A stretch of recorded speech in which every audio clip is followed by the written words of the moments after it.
Thank you for the opportunity. Thank you to Matt, the Chair, and to the Board of WRF for the invitation to share with you about my research, that it is a privilege to be leading a team of extraordinary researchers that are looking at what we can do about addressing induction of labour rates. And the trial that I'm going to talk to you about today is called the MyTIME trial. I'd like to acknowledge the privilege that it is to live and to work on the unceded lands of the Whadjuk Noongar Boodja people. And I want to pay my respects to elders past, and I know there are some present here today, and of course my respects to those who will lead us in the future. This beautiful image is painted by a Curtin midwifery alumna. Her name was Valerie Archie. And Yorgis Balangini tells the story of the continuity of transference of knowledge between generations of Aboriginal women since the dawn of creation. And I love it because it's beautiful. I love it because my friend painted it and she's given permission for me to use it at Acknowledgement of Country. But I also love it because it's representative of what we gathered here to do today, which is to share knowledge with each other so that we can continue to improve the care that we provide to women and to babies. So my thanks to Valerie for her talents and for her generosity in sharing that. One of the things that gets me up every morning is the opportunity as a clinician researcher to genuinely make a difference and to challenge some of the things that we do in clinical practice, to hold a mirror up to ourselves and to ask ourselves as clinicians, is everything that we're doing here today in our clinical practice, can we put our hand on our heart and say that we are making a good, positive difference? And so one of the clinical problems that I've been turning my attention to recently is induction of labour. We have a clinical problem around induction of labour, and the problem is that the induction of labour rates have risen 43% in the last 10 years alone. So we can see there that the rates on the top left have increased, and they are now sitting nationally at around about 45%, although there are many institutions whose induction of labour rate sits higher than that. And the problem is that we've not actually changed the stillbirth incidence. And so the primary reason that we would perform an induction of labour really is for maternal and neonatal safety, and we've not budged neonatal or stillbirth rates in the last 10 years. You can see that in that graph, and those are all AIHW data. There's a similar flat line on maternal mortality. So we've not changed the way that mothers and babies are surviving, despite our rapid rates of intervention. So that's a signal for us to be looking at what are we doing. It's really important to acknowledge that induction of labour is not a benign intervention, and I've intentionally used that title on this slide because I've been at several conferences now where there have been colleagues who have stood up and justified and defended our rates of induction of labour by saying that induction of labour is, after all, a benign intervention. And that's just simply not true. We have enough population health data now to show us, for example, that induction of labour in primiparous women is associated statistically significantly increased rates of caesarean section at every gestation that we induce these mothers. That's from population health data out of Melbourne by Ewan Wallace's team, that shows that at every single gestation that we induce women from 37 weeks onwards, that there is a significant odds increase in the rate of caesarean section. And as we know, caesarean section is not a benign intervention in and of itself. I want to make it really clear, and this is probably a good point to do it, that I'm not against induction of labour. In fact, I would offer to say that none of us in the room are against induction of labour. All of us have worked in units where induction of labour is quite literally a life-saving intervention. But what we do need to do, and the questions that we do need to ask ourselves as clinicians, is the rate of increase that we've seen, is it yielding a commensurate improvement in maternal and neonatal outcomes? And when we look at this from afar, we can say possibly not for all. Absolutely for some, there's no doubt about that, and we're not here to get rid of induction of labour. It has a place in every contemporary maternity system in the world, but it is possible, in fact it's highly likely, that for some women that we are performing induction of labour for, that it is possible that we are causing more harm for them than we are benefit. And we've heard some themes around that today, haven't we, about challenging ourselves as clinicians to really dig deep and look at the ways that we might be causing harm through what has been just adopted as an accepted practice. We've seen rates of postpartum hemorrhage, so our morbidity data are increasing. We've seen rates of postpartum hemorrhage increasing around the world, but specifically in Australia. It's not a routinely piece of collected data, and so the only way that we can actually get some averages, and this is a midwife's PhD work that has shown the significant increase in postpartum hemorrhage rates. And you ask any labour and birth suite around the country at the moment, we're wringing our hands saying, whatever can we do about this rising PPH rate? What we're not looking at is that astronomical rise in induction of labour rates, and there is undoubtedly some links there. Women haven't overnight, evolutionarily, forgotten how to clot, right? So it's not just a human factor. The other population health data that we don't have any good longitudinal data about the impacts to offspring, and we've heard some comments around that already today, and we don't have that. For what is probably, arguably, one of the single biggest human experiments that we have conducted in the last 20 years about the rates of escalating induction of labour, we have conducted a human experiment at a population health level, but what we've not done is understand what are the impacts beyond just delivering a baby and a mother with a pulse. And so we've not actually gone into the data, but Ben Mole and his team, Renee Berger, conducted a retrospective cohort study on some really cleverly linked data out of the Netherlands. Nearly 500,000 children were included in this, and showed that at every single gestation from 37 weeks onwards, mothers whose offspring of mothers who were induced had statistically different. You can tell I'm really passionate about this. I want to get it out, right? They had different school outcomes, and that was right up until 12 years of age. And no one's asked these questions yet. So it's really great that we have the opportunity, because no one's going to sign up to an RCT, folks. No one's going to say, yeah, sure, I'll be induced so that you can test whether it's going to impact my children. The only data that we have, the only opportunity that we have is windows through retrospective cohort studies, like we've heard about today. So we've got a signal right here, a shot across our bow. These data were published last year that shows us that these need to begin to be forming part of our consent conversations when we talk about induction of labour. We can't just say that induction of labour is a benign intervention when we know differently now. So what are our reasons for induction of labour? Why are we inducing women around Australia? These are AIHW data that show us that 15% are induced for gestational diabetes, 10% for pre-labour rupture of membranes, and then the other 10% we're looking at is for prolonged pregnancy past 42 weeks. And so the pre-labour rupture of membranes is probably not something we can do anything about that automatically or straight off the bat, but certainly the gestational diabetes and the prolonged pregnancy, we can have a closer look at that. Gestational diabetes is characterised by higher blood sugar levels during pregnancy. We know that 50% of women who are diagnosed with GDM, which is what I'm going to continue to call it, 50% of women who are diagnosed with GDM in pregnancy will be able to maintain good glycemic control with diet and exercise. The other 50% will need some form of medication intervention, it might be metformin or insulin. But half of those women can actually achieve good glycemic control just with some behavioural modification through diet and exercise. Those are the women that I would suggest that we could be really targeting, because the clinical guidelines now show that for women who achieve good glycemic control with diet and exercise, that there is no appreciably significant increased risk for them outside of a normal woman who doesn't have GDM. If you can maintain glycemic control, you're basically like an average woman walking in the streets who's pregnant in terms of your risk factor, if you don't have any other comorbidities. And it's that population that we could be having a look at. Prolonged pregnancy, we know that there is concern beyond 42 weeks. Although the risk of stillbirth is still very, very low, the risk does double. And so we need to pay attention to that. So once we've reached term of 40 weeks, is there something that we could be doing between that 40-week and 42-week window to support and optimise maternal physiology in a way that might enhance a woman's ability to go into spontaneous labour? So those are some really important questions that we could be doing if we were seeking to reduce the induction of labour rate. And some clues that we can have a look at is, what does spontaneous labour look like in the human species?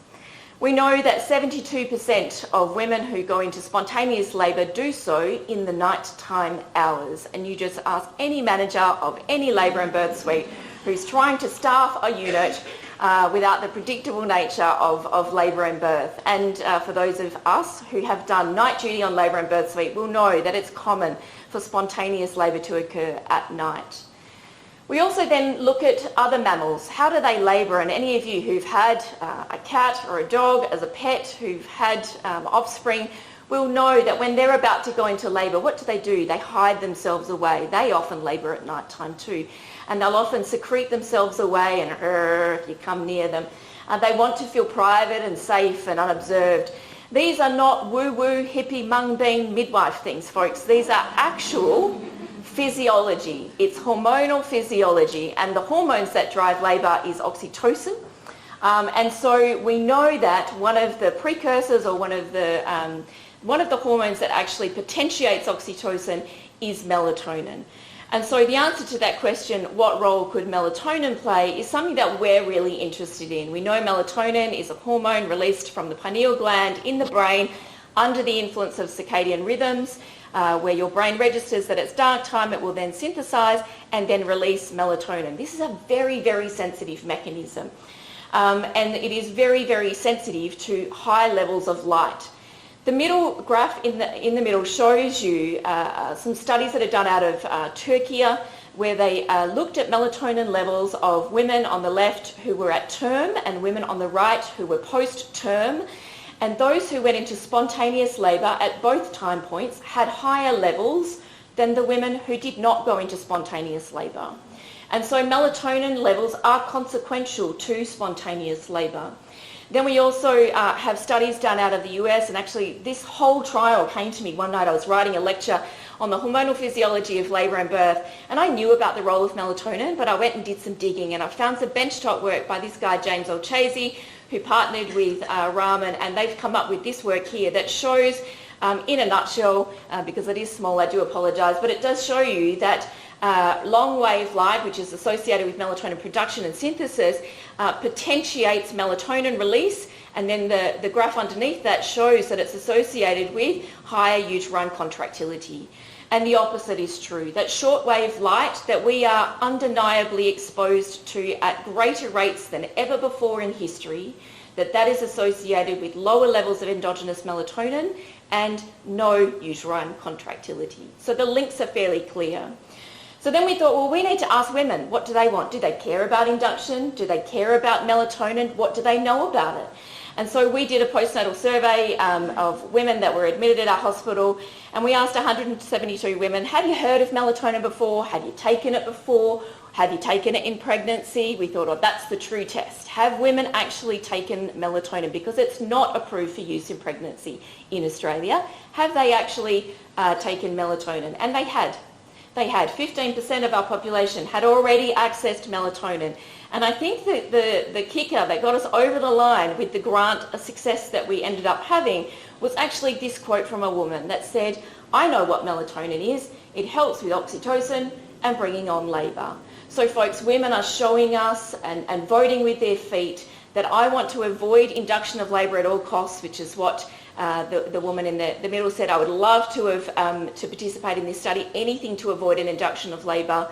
And another woman saying, I'm really excited by the prospect of this study. We said, if this exact trial that we had conceived, if it was available to you, would you participate? And 85% said they definitely would or probably would participate in the trial. So we knew we had a mandate from women to find a way to reduce induction of labour, and that melatonin, if it was playing a role, that women, it was acceptable to them. So that's how the MyTIME trial came about. We pitched it to a clinical trial network and received some feedback from a huge multidisciplinary team around this. It was very warmly received. And then we pitched for the MRFF in a clinician researcher round.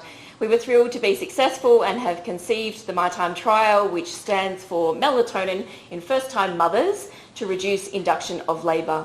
It's a double-blind, randomised phase 3 placebo-controlled trial evaluating melatonin supplementation to reduce induction of labour rates in first-time mums. it is intentionally wrapped around the care that women have. We require women to do 0 extra visits as part of our trial. We bring our trial to the women rather than asking them to come to us. So we speak to women within their usual appointments. We recruit them at 38 weeks. From 39 weeks, they start taking their trial medication. They get a text message every night saying, please remember to take your trial medication, and they take it every night until baby's born. It's that simple. We do a couple of surveys and the other bits too, but that's essentially the nub of the trial. We need 530 participants, and they will be randomly assigned to either 3 milligrams of oral melatonin or placebo in a 1-to-1 ratio, and we're recruiting across 4 sites. This is really important, and we're really privileged, and I recognise the privilege that I have as a clinician researcher employed by the Women and Newborn Health Service, is that we have 4 different sites across that service. So we have King Edward, the tertiary hospital, we have Aussie Park, the secondary hospital, we have the Family Birth Centre, which is the state's only freestanding birth centre, and we have the Community Midwifery Program, which is the state's publicly funded home birth program. So we have a lot of different models, a lot of different risk strata represented within those women, and we have a lot of different geographical areas too. So recruitment commenced on the 29th of January this year, so we've been going for about 7 months. Would you like to know where we're at? Can you give me a little lap drum roll? All right, I'm really thrilled to share this with you. We are 44% recruited inside 7 months. We've allocated 2 years to recruit to this study. Folks, this is how much women want to avoid induction of labour. Pregnant, first-time mothers are usually our most cautious populations, particularly when it comes to taking medication. Such is their desire to avoid an induction of labour that we've not even really asked them about before, and they don't even really know this population health data that we're all just discovering. Such is their desire to avoid induction of labour that we are 44% recruited inside 7 months. It's extraordinary. If you go to any clinical trial presentation, we're frequently talking about under-recruitment. So this is what happens when you design trials that ask the questions that women want answered, and that we as a scientific community want answered as well. We've recruited 231 mothers so far. We've had 200 babies born, and I'm really, really proud of this. We have trained 20 clinical trial midwives. When we got our funding from the MRFF, the first thing I did, because I was driving back from the country, I got it on my phone, is I Googled clinical trial midwives, how can I employ them? There were none to be had in WA. There were only 2 clinical trial midwives that I could find, and John Newnham had employed both of them, so I definitely wasn't going there. Upset that apple cart. Because they really well entrenched in his team. So I knew that we were going to have to grow our own. And so with the support of the Women and Infants Research Foundation, we have actually trained 20 clinical trial midwives. So a dividend of this trial will not only be the outcome of the trial itself, but also 20 clinical trial midwives to gift back to the West Australian community to be able to help you all on your trials too, and probably even to run their own, folks, which is even more exciting to me. We also had the opportunity to give some benchtop training to some of our midwives, and midwives generally don't get this opportunity, and the WRF UWA labs have been very generous with this. So 5 of our trial midwives actually did lab training, so processing assays within the lab, and it was fantastic. You can see the smiles on their faces, how happy they are about that. We have a PhD candidate who's now halfway through, and I'd like to acknowledge Monique Rose, who's here, and I hope that she has an opportunity to share about her fantastic research, perhaps at a later WRF event, really important work that she's doing. And we've had one of our trial midwives said, oh look Zoe, this research business is just so exciting. I'm going to enrol in MPhil. Is there a project on the MyTIME trial that I can do? I said, yes, there's a gajillion. Come along. So we've got now another midwife who works clinically in labour and birth suite, is also getting a HDR, a high degree by research, from this trial. There's a big cultural shift that has occurred within 7 months. We have spoken today about how slowly the big ship of health turns. Even when we know we should be doing better, and even when we know that we should be doing better, the challenge is to actually do it. But we've seen inside 7 months, which is veritable light speed, folks, a change in cultural acceptance of this trial, embedding of this trial. Everyone's really enthusiastic about it, and we've got unprecedented multidisciplinary collaboration also through this trial. We have a senior obstetrician on there, Scott White. We have biomedical scientist Jeff Keelan. So it's a very, very multidisciplinary team that we have. We have one more clinical problem, and Kirsten just told me I've got 2 minutes, so I'm going to jam it in. The problem is GDM. I hinted at it earlier. Do you want to know that the fantastic news is that melatonin attenuates blood glucose control? We've seen that in multiple trials in general populations, but no one's ever studied it within a pregnant population. So a sub-study in our trial is the MyTIME Plus suite, where the Women and Infants Research Foundation have funded continuous glucose monitors, and we are for the first time going to have 24-hour readout of GDM data. This has never been done anywhere else in the world. We're really, really proud of this.